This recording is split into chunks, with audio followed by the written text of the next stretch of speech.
Hello दोस्तों, study promoters में आपका स्वागत है। दोस्तों, आज के इस वीडियो में हमें अध्ययन करना है कक्षा 9 के हिंदी के गद्य खंड के अंतर्गत बात, जिसके लेखक प्रताप नारायण मिश्र जी हैं। बात एक निबंध है और बात के विभिन्न रूपों और उनके प्रभाव का उल्लेख प्रस्तुत किया गया है।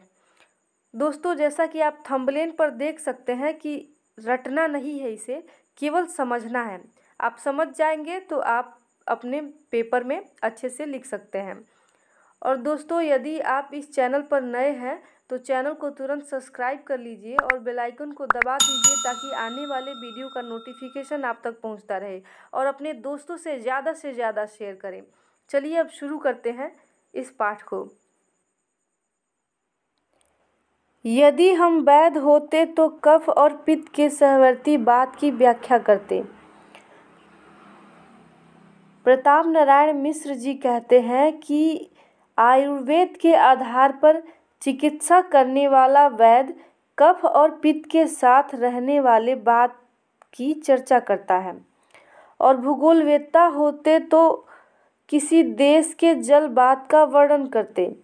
और लेखक आगे कहता है, इस प्रकार भूगोल के विद्वान जल बात की चर्चा करते समय किसी देश के जलवायु का विवरण प्रस्तुत करते, किंतु दोनों विषयों में से हमें एक बात कहने का भी प्रयोजन नहीं है। और लेखक आगे कहता है कि यहाँ पर बात का तात्पर्य न तो आयुर्वेद के बात कफ पित्त से है और न ही भूगोल के जल और वायु से है। और आगे लेखक कहता है कि हम तो केवल उसी बात के ऊपर 2-4 बातें लिखते हैं जो हमारे तुम्हारे संभाषण के समय मुख से निकल के परस्पर हृदयस्थ भाव को प्रकाशित करती रहती है।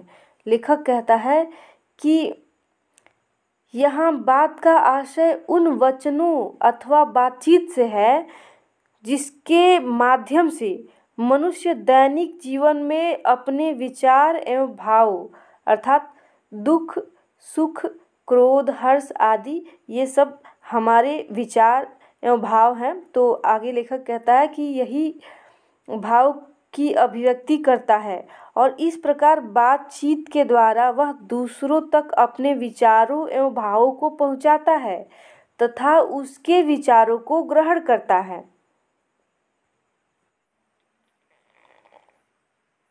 सच पूछिए तो इस बात की भी क्या बात है जिसके प्रभाव से मानव जाति समस्त जीवधारियों की शिरोमणि अशरफ उल मखलूकात कहलाती है। अब यहाँ पर लेखक के अनुसार बात का प्रभाव अत्यंत महत्वपूर्ण है। मिश्र जी बताते हैं कि यह बात की महिमा है कि मनुष्य जाति को समस्त प्राणियों में सर्वश्रेष्ठ माना जाता है, और समस्त प्राणियों में केवल मनुष्य ही भली भांति बातें कर सकता है। सुख सारिकाद पक्षी केवल थोड़ी सी समझने योग्य बातें उच्चरित कर सकते हैं, इसी से अन्य नभोचरियों की अपेक्षा आदृत समझे जाते हैं। सुख सारिकाद अर्थात सुख अर्थात तोता और सारिकाद अर्थात मैना।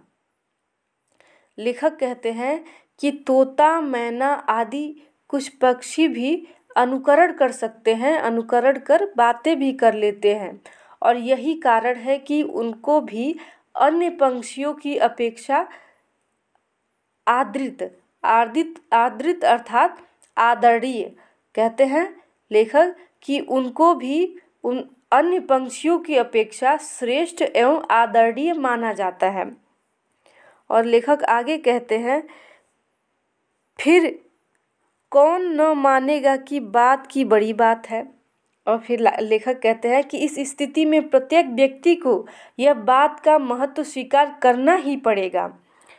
हाँ, बात की बात इतनी बड़ी है कि परमात्मा को लोग निराकार कहते हैं तो भी इसका संबंध उसके साथ लगाए रहते हैं।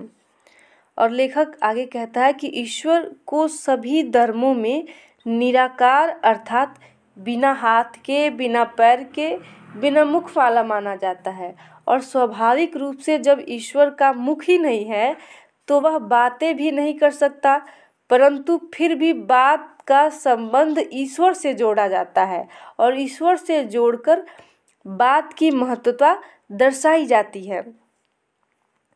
वेद ईश्वर का वचन है, कुरान शरीफ कलामुल्लाह है, Holi Bible word of God है। अब यहाँ पर लेखक कहता है कि वेद को उसी निराकार ईश्वर का वचन और कुरान शरीफ को कलाम और बाइबिल को उसी निराकार का वर्ड अर्थात शब्द कहा जाता है। और आगे लिखता है कि यह वचन कलाम और वर्ड ही के पर्याय हैं जो प्रत्यक्ष मुख के बिना स्थिति नहीं कर सकती, पर बात की महिमा के अनुरोध से सभी धर्मावलंबियों ने बिन बानी वक्ता बड़ जोगी वाली बात मान रखी है। अब लेखक यहाँ पर देखिए क्या कहता है। कहता है कि वचन, कलाम और वर्ड ये सभी बात के ही दूसरे नाम या समानार्थी तो हैं, और इस प्रकार बात की महिमा के कारण ही आकार रहित ईश्वर को भी महत्व प्रदान करते हैं। जैसे गोस्वामी तुलसीदास जी ने लिखा है कि वाणी विहीन होने पर भी ईश्वर को श्रेष्ठ वक्ता और महान योगी कहा गया है।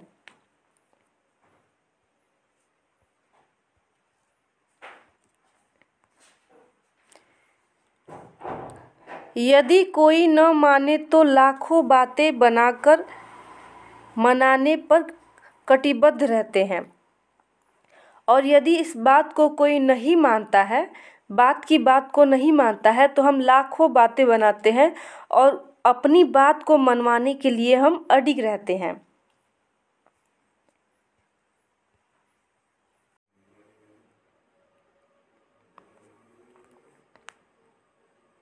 यहाँ तक कि प्रेम सिद्धांती लोग निर्वय नाम से मुंह बिचकावेंगे।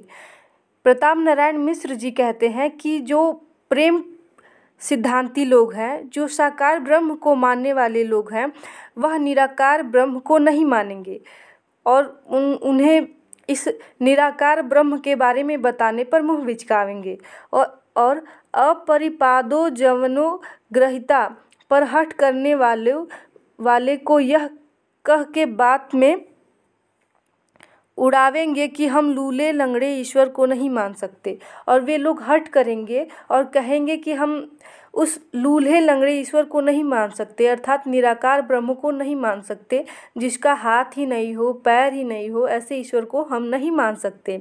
और हमारा प्यारा तो कोटि काम सुंदर श्याम वर्ण है, और कहेंगे कि जो कोटि सुंदर श्याम वर्ण है, अर्थात सुंदर श्याम रंग का है, जो सांवला श्याम रंग का है, वही तो हमारा ईश्वर है जो साकार है।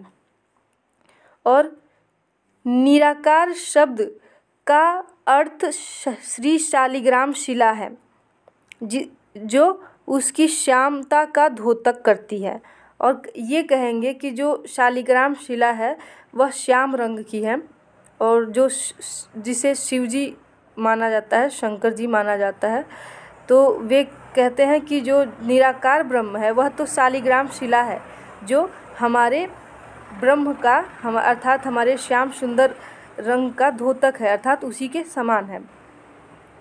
अथवा योगाभ्यास का आरंभ करने वाले को आंखें मूंदने पर जो कुछ पहले दिखाई देता है वह निराकार अर्थात बिल्कुल काला रंग है। अब यहाँ पर लेखक यह बताता है कि जब कोई व्यक्ति योग करता है, योग साधना के लिए अपनी आंखें बंद करता है, तो सर्वप्रथम उसे काला रंग दिखाई देता है। ज्यों ही अपने आंखें की पलकें बंद करता है तो उसे काला रंग पहले दिखाई देता है, और लेखक का यह मानना है वही तो निराकार ब्रह्म है। जो काला रंग दिखाई दे रहा है वही तो निराकार ब्रह्म है। सिद्धांत यह कि रंग रूप रहित को सब रंग रंजित एवं अनेक रूप रहित ठहरावेंगे। अब लेखक ये कह रहा है कि जो सिद्धांती व्यक्ति हैं वह रंग रूप रहित को सब रंग रंजित एवं अनेक रूप रहित ठहराएंगे। अर्थात जो सिद्धांती लोग हैं वो उस निराकार ब्रह्म को सब रंग रूप से परिपूर्ण भी दिखाएंगे और ये भी कहेंगे कि वह किसी भी रंग का नहीं है, अर्थात किसी भी रंग रूप का नहीं है, सब रंग रूपों से रहित है। किंतु कानों अथवा प्राणों व दोनों को प्रेम रस से सिंचित करने वाले उसकी मधुर मनोहर बातों को के मज़े से अपने को वंचित न रहने देंगे। किंतु जो ईश्वर के मधुर वचन है, जो मधुर वाणी है, उनसे वह वंचित नहीं रहेंगे। अर्थात जो हमारे धर्म ग्रंथे हैं उसमें यह माना जाता है कि ईश्वर का वह वचन है, तो उन वचनों से वह अपने को वंचित नहीं रहने देंगे। अब यहाँ पर यह देखिए कि जब ईश्वर निराकार है, उसका मुख ही नहीं है, तो बोल कैसे सकता है? ये सब बात की तो महिमा है।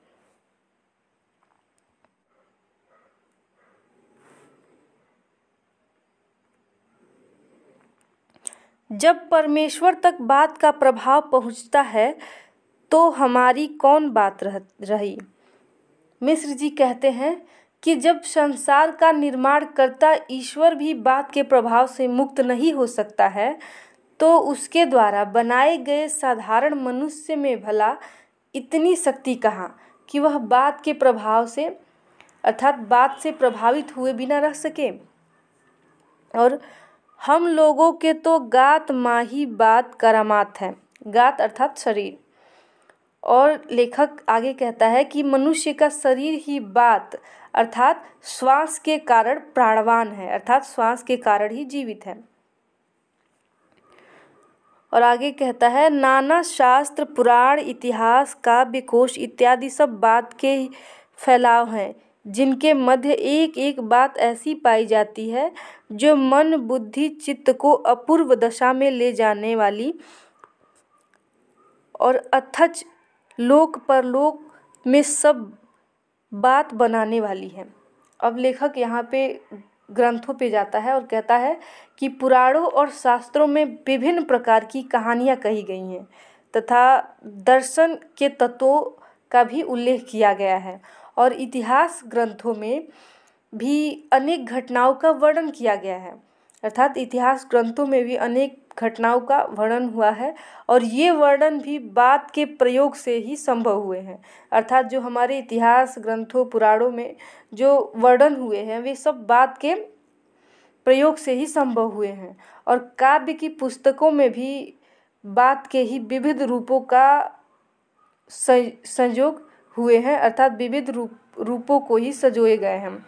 और इसके अतिरिक्त शास्त्रों और पुराणों में कही गई जो बातें हैं वह पढ़कर हमारी बुद्धि निर्मल हो जाती है। देखिए लेखक कहा है ना कि अपूर्व दशा में ले जाती है, मन बुद्धि चित्त को अपूर्व दशा में ले जाती है। तो यहाँ पर लेखक कहते हैं कि इन पुराणों को पढ़कर हमारी जो बुद्धि होती है वह निर्मल हो जाती है और मन शुद्ध हो जाता है और इसके अध्ययन से चेतना जागृत होती है और चित्त अर्थात हृदय ऐसी स्थिति में आ जाता है कि वह लोक और परलोक का चिंतन करने लगता है। और इससे हम सिद्ध कर सकते हैं, अर्थात इससे सिद्ध होता है कि बात का महत्व प्रत्येक क्षेत्र में है। यद्यपि बात का कोई रूप नहीं बतला सकता कि कैसी है, पर बुद्धि दौड़ाइए तो ईश्वर की भांति इसके भी अगणित रूप पाइएगा। अब लेखक का कथन है कि बात के वास्तविक रूप का वर्णन नहीं किया जा सकता है और जब हम बात के संबंध में चर्चा करते हैं तो यह बात का पता चलता है कि ईश्वर के असंख्य रूप की तरह ही बात के भी असंख्य रूप हैं। और आगे लेखक कहता है कि बड़ी बात, छोटी बात, सीधी बात, खोटी बात, टेढ़ी बात, मीठी बात, कड़वी बात, भली बात, बुरी बात, सुहाती बात, लगती बात इत्यादि सब बात ही तो है। अब लेखक कहते हैं कोई बात बड़ी होती है और कोई महत्वपूर्ण होती है, तो कोई छोटी होती है तो कोई तुच्छ होती है। बात मधुर और मन को छूने वाली भी होती है, और इसी प्रकार कुछ बातें भली लगती हैं, अर्थात कुछ बातें भली होती हैं, तो कुछ बातें मन को चुभोने वाली होती हैं, अर्थात कुछ बातें मन को दुख पहुंचाती हैं। इस प्रकार बात के अनेक रूप देखे जा सकते हैं। सब मिला जुला के इसमें लेखक ने बात का बड़ा मनोहारी विवेचन किया है।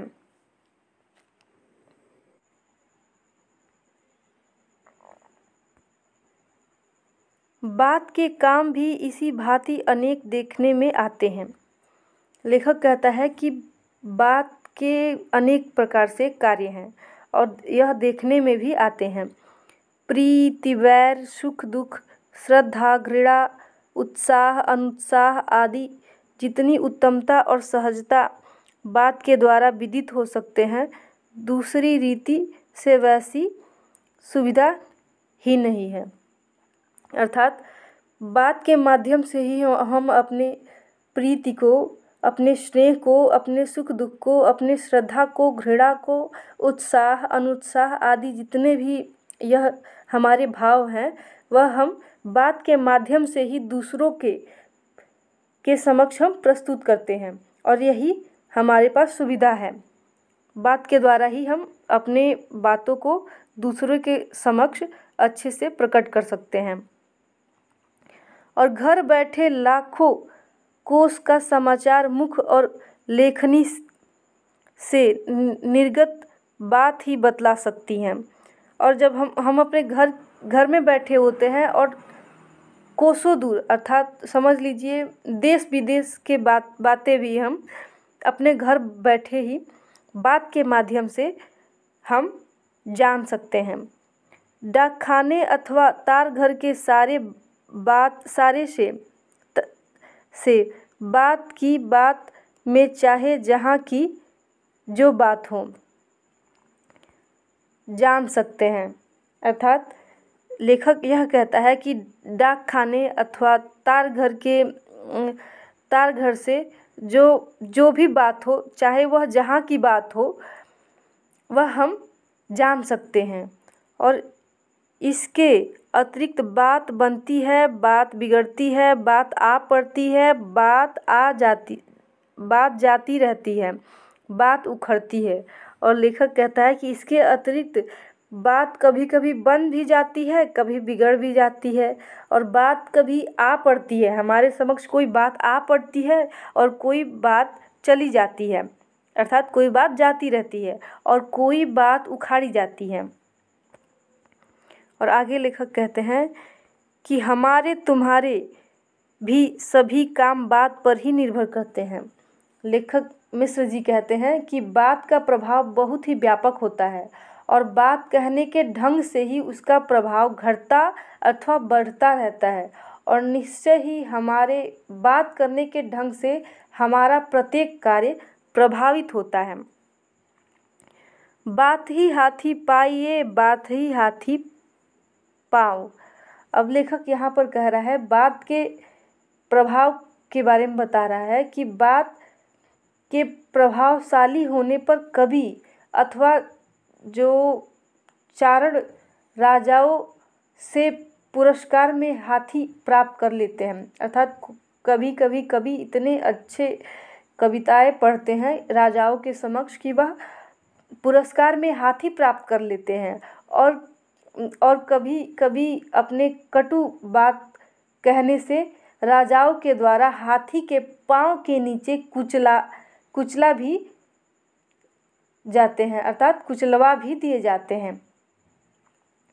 और लेखक आगे कहता है कि बात ही से पराये अपने और अपने पराये हो जाते हैं। अर्थात बात के माध्यम से ही हमारे जो अपने होते हैं, वह कभी कभी जब हम कटु वचन कहते हैं तो वह हमारे अपने पराये हो जाते हैं, और कभी कभी हमारे मधुर वचनों से, मधुर बातों से पराये व्यक्ति भी अपने हो जाते हैं। मक्खी चूस उदार तथा स्वल्पव्यापी काल पुरुष युद्धोत्साही एवं युद्धप्रिय, शांतिशील, कुमार्गी, सुपथमार्गी, अथच सुपंथी, कुराही इत्यादि बन जाते हैं। अब यहाँ पर लेखक कहता है कि किसी की वाणी से प्रभावित होकर बड़े बड़े कंजूस भी उदार एवं हृदय अर्थात जो बड़े कंजूस होते हैं वह भी उदार हृदय के बन जाते हैं और अपनी संपत्ति को परोपकार के लिए अर्पित कर देते हैं। और इसके विपरीत जो कटुवाणी के प्रभाव से उदार हृदय भी अपने साधनों को समेट लेता है। और जो युद्ध यहाँ पर दिया है ना, काल पुरुष, युद्धोत्साही एवं युद्ध प्रिय, शांतिशील, अर्थात इसका अर्थ यह हुआ कि युद्ध क्षेत्र में चारणों की ओज पूर्व वाणी सुनकर कायरों में भी वीरता का भाव उत्पन्न हो जाता है और यदि बात लग जाए तो युद्ध चाहने वाला व्यक्ति भी शांति प्रिय बन जाता है। बात के प्रभाव से जो बुरे रास्ते पर चलने वाले व्यक्ति होते हैं वह सन्मार्ग पर चलने लगता है और बात के शक्ति द्वारा ही जो सन्मार्ग पर चलने वाला व्यक्ति होता है वह दुष्टों जैसा व्यवहार करने लगता है। अर्थात लेखक के कहने का तात्पर्य है कि बात के कहने का ढंग और शब्द के प्रयोग से मनुष्य पर आश्चर्यजनक रूप से भी प्रभाव डालते हैं। बात का तत्व समझना हर एक का काम नहीं है। मिश्र जी कहते हैं कि बात के सार अथवा वास्तविक रूप को प्रत्येक व्यक्ति नहीं समझ सकता है और दूसरों की समझ पर आधिपत्य जमाने योग्य बात गढ़ सकता भी ऐसे वैसों का साध्य नहीं है। और लेखक आगे ये कहता है कि इस प्रकार की बातें तो कोई भी कर सकता है, परंतु ऐसी बात कह देना कि वह दूसरे की बुद्धि पर अपना आधिपत्य जमा ले और सामान्य व्यक्तियों को अपने वश में कर ले, यह ऐसे वैसों की बात नहीं है। जो विलक्षण प्रतिभा संपन्न व्यक्ति ही ऐसे अपनी बातों से किसी को प्रभावित कर सकते हैं। और आगे लिखता है कि बड़े बड़े विज्ञवरों तथा महाकवीश्वरों के जीवन बात ही के समझने समझाने में व्यतीत हो जाते हैं। अब देखिए लेखक ये कहता है कि जो बड़े बड़े विद्वान और महाकवि हुए हैं उनका समग्र जीवन जगत और परमात्मा संबंधी बातों को समझने और अपनी बातों को दूसरों के सामने अर्थात दूसरों को समझाने में ही व्यतीत हो जाते हैं। सहृदयगण की बात के आनंद के आगे सारा संसार तुच्छ जचता है। अब यहाँ पर लेखक कह रहा है कि जो लोग सद्भावना वाले होते हैं अर्थात जिनके हृदय में प्राणियों के प्रति प्रेम, करुणा, स्नेह और सहयोग का भाव होता है, उनकी बातें अत्यधिक आनंदमयी प्रतीत होती है और यहाँ तक कि उनकी बातों की तुलना में सारा यह संसार का समस्त सुख और ऐश्वर्य तुच्छ लगने लगता है। और आगे लेखक कहता है कि बालकों की तोतली बातें, सुंदरियों की मीठी मीठी प्यारी बातें, सत्कवियों की रसीली बातें, सुवक्ताओं की प्रभावशाली बातें जिसके जी को और न कर दे उसे पशु नहीं पाषाण खंड कहना चाहिए। लेखक कहता है कि इस प्रकार जो बालकों की मन हर्षाने वाली तोतली बातें होती हैं और सुंदरियों अर्थात सुंदर नारियों की प्रिय और मधुर बातें और श्रेष्ठ कवियों की मनोहारी काव्य पंक्तियाँ तथा श्रेष्ठ वक्ताओं की प्रभावपूर्ण बातें भी व्यक्ति को आनंदित करती है। और इस प्रकार के आनंददायी बातों से जिनका हृदय प्रभावित न होता है उन्हें तो पशु से भी हीन, अर्थात पशु से भी हीन अथवा पत्थर का टुकड़ा कहना चाहिए। और आगे लिखते हैं, क्योंकि कुत्ते बिल्ली आदि को विशेष समझ नहीं होती तो भी पुचकार के तू पूसी पूसी इत्यादि बातें कह दो तो भावार्थ समझ के यथा सामर्थ्य स्नेह प्रदर्शन करने लगते हैं। फिर वह मनुष्य कैसा जिसके चित्त पर दूसरे हृदयवान की बात असर न हो।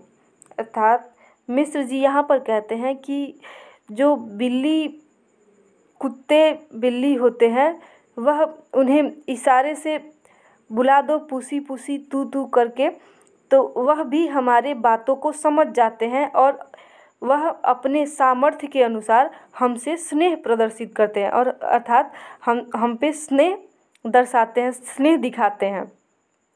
फिर वह मनुष्य जो जिसके चित्त में, जिसके हृदय में हमारी बातों का असर न हो, वह तो मनुष्य ही कैसा, अर्थात वह मनुष्य नहीं हो सकता। हमारे परम पूजनीय आगड़े अपनी बात का इतना पक्ष करते थे कि तनतीय तनय धाम धरनी और सत्यधन कह तृण न तृण समबरनी। अर्थात मिश्र जी कहते हैं कि जो हमारे पूर्वज थे वे अपने वचनों के पक्के थे और अपने वचन से वह तनिक भी अडिग नहीं होते थे, अर्थात तनिक भी डिगते नहीं थे। और वचन के सामने वे शरीर, स्त्री, पुत्र, धन, भूमि आदि सभी वस्तुओं को तिनके के समान तुच्छ समझते थे और अपने वचन का पालन करने के लिए, अर्थात अपने वचन का पालन करने के लिए अगर इन सब वस्तुओं का मोह त्याग देते थे। और सत्यवादी हरिश्चंद्र ने अपने वचनों का पालन करने के लिए राजपाट, पुत्र, स्त्री, स्वजन आदि सभी का त्याग कर दिया था। और आगे लिखते हैं कि अथच प्राणन ते सुत अधिक है और सुत ते अधिक प्राण, ते दूनु दशरथ तजे वचन न दीन्हो जान इत्यादि उनकी अक्षर संबंधा कीर्ति सदा संसार पट्टिका पर सोने के अक्षरों से लिखी रहेंगी। अर्थात लेखक यहाँ पर एक काव्य की पंक्ति प्रस्तुत करता है। वह पंक्ति है कि ते दोनों दशरथ तजे वचन न दीन्हो जान।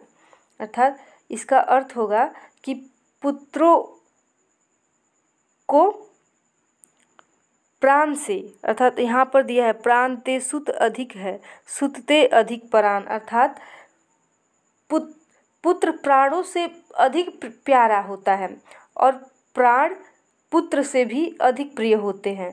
किंतु राजा दशरथ ने अपने वचन का पालन करने के लिए दोनों का त्याग कर दिया था, अर्थात उन्होंने अपने वचनों का पालन करने के लिए अपने प्राणों से भी प्रिय पुत्र को त्याग दिया था, क्योंकि उन्होंने अपने वचन को तोड़ना अपनी मर्यादा के विरुद्ध समझा था।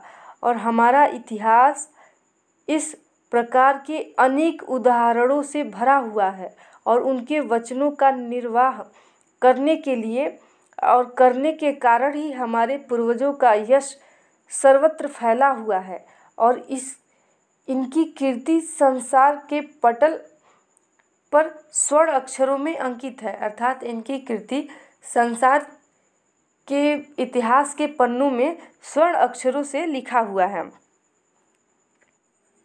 पर आजकल के बहुतेरे भारत कुपुत्रों ने यह ढंग पकड़ रखा है, मर्द की जबान बात का उदय स्थान और गाड़ी का पहिया चलता फिरता ही रहता है। अर्थात जो आजकल के कलयुगी लोग हैं वह अपने वचन को उतना महत्व नहीं देते जितना प्राचीन काल में हमारे पूर्वज दिया करते थे और वचन का पालन गंभीरता से न लेकर, अर्थात वचन पालन को गंभीरता से न लेने के लिए लोग यह तर्क देते हैं कि आदमी की जुबान और गाड़ी का पहिया चलता फिरता रहता है और ऐसे ही अच्छा लगता है। और आगे वे लिखते हैं, आज जो बात है कल वह स्वार्थता के वश हुजूरों की मर्जी के मुआफिक दूसरी बातें हो जाने में तनिक भी विलंब की संभावना नहीं है। यद्यपि कभी कभी अवसर पड़ने पर बात का अंश का कुछ ढंग परिवर्तित कर लेना नीति विरुद्ध नहीं है, पर कब जात्योपकार, देशोद्धार, प्रेम प्रचार आदि के समय न कि पापी पेट के लिए।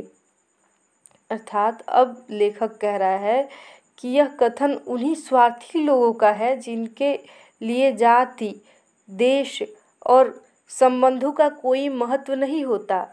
महत्व होता है तो केवल धन का, जिसके लिए वे अपनी बात को 1000 बार बदलते तो कम है। अर्थात जिसके लिए वह अपनी बातों को 1000 बार बदल देते हैं। और जिस देश की प्राचीन संस्कृति गौरवमयी हो और उस देश के नागरिक अपने चरित्र से इतने गिर जाए कि वे प्रत्येक कार्य अपने स्वार्थ की पूर्ति के लिए करें, तो इससे अधिक लज्जा की बात और क्या हो सकती है। प्रायः अपने अधिकारी को प्रसन्न करने के लिए लोग अपनी बात को तुरंत बदल देते हैं और देश हित का काम अथवा समाज कल्याण के लिए कभी कभी वचनों में की गई हेरा फेरी भी बुरी नहीं है। अर्थात जो देश हित के लिए किया जाए वह बुरी नहीं है, क्योंकि इसके पीछे एक अच्छा उद्देश्य छिपा रहता है। और इसके विपरीत अपने पेट के लिए अथवा अपने स्वार्थ की पूर्ति के लिए अपने वचनों का पालन न करना अत्यंत निर्दयी कार्य है, अर्थात अत्यंत निंदा वाला कार्य है। एक हम लोग हैं जिन्हें आर्य कुल रत्नों के अनुगमन की सामर्थ्य नहीं है। लेखक कहता है कि एक हम लोग हैं जिन्हें आर्य कुल के रत्नों का अर्थात आर्य कुल के वचनों का पालन करने का सामर्थ्य नहीं है। अर्थात हम आर्य कुल के वचनों को पालन करने में समर्थ नहीं हैं, किंतु हिंदुस्तानियों के नाम पर कलंक लगाने वाले लोगों के भी सहमार्गी बनने में घिन आती है। किंतु ऐसे हिंदुस्तानी लोग हैं जिनके साथ रहने में भी हमें घिन आती है। और आगे लिखते हैं, इससे यह रीति अंगीकार कर रखी है कि चाहे कोई बड़ा बदकहा अर्थात बातूनी कहे, चाहे यह समझे कि बात कहने का भी सहूर नहीं है, किंतु अपनी मति के अनुसार ऐसी बातें बनाते रहना चाहिए जिसमें कोई न कोई किसी न किसी के वास्तविक हित की बात निकलती रहे। अर्थात मिश्र जी कहते हैं कि हमें चाहे कोई बड़ा बदकहा क्यों न कहे, चाहे हमें ये कहे कि इसे बात करने का सहूर नहीं है, किंतु हमें हमेशा कोई न कोई ऐसी बातें कहना चाहिए जिससे किसी का भलाई हो, अर्थात जिसमें किसी का हित छुपा हो। पर खेद है कि हमारी बातें सुनने वाले उंगलियों ही पर गिनने भर को हैं और इससे बात बात में बात निकालने का उत्साह नहीं होता। अपने जी को क्या बने बात, जहाँ बात बनाए न बने इत्यादि विद्गद्यपालों की लेखनी से निकली हुई बातें सुना के कुछ फुसला लेते हैं और बिन बात की बात को बतंगड़ समझ के बहुत बात बढ़ाने से हाथ समेट लेना समझते हैं कि अच्छी बात है। अब लेखक कह रहा है कि हमारी बातों को सुनने वाले लोग उंगलियों पे हैं, अर्थात बहुत कम लोग हैं जो हमारी बातों को सुनेंगे और हमारे बातों से वह उत्साहित होंगे और अपने जी को क्या बने। अर्थात लेखक कहता है कि हम अपने मन में अच्छा क्या बने। अर्थात जो विद्गद्यपाल है उनकी लेखनी से जो निकली हुई बातें हैं वह सुनकर फुसला लेते हैं, और जो बिन बात का बतंगड़ बनाने से अच्छा है, वे सोचते हैं कि बिन बात का बतंगड़ बनाने से अच्छा है कि हम अपने बातों को समेट लें, अर्थात हम अपने बातों को अपने पास ही रख लें, और समझते हैं कि यही अच्छी बात है। दोस्तों, इस प्रकार बात चैप्टर भी समाप्त होता है। दोस्तों, वीडियो अच्छा लगा है तो वीडियो को तुरंत लाइक करें और अपने दोस्तों से ज़्यादा शेयर करें ताकि वे भी लाभ उठा सकें। और आपको इस पाठ में कहीं भी समझ में नहीं आया है तो हमें कमेंट करके ज़रूर बताएं ताकि हम आगे से सुधार कर सकें। और इस वीडियो को हम यहीं समाप्त करते हैं और फिर मिलेंगे एक नए वीडियो के साथ। नमस्कार।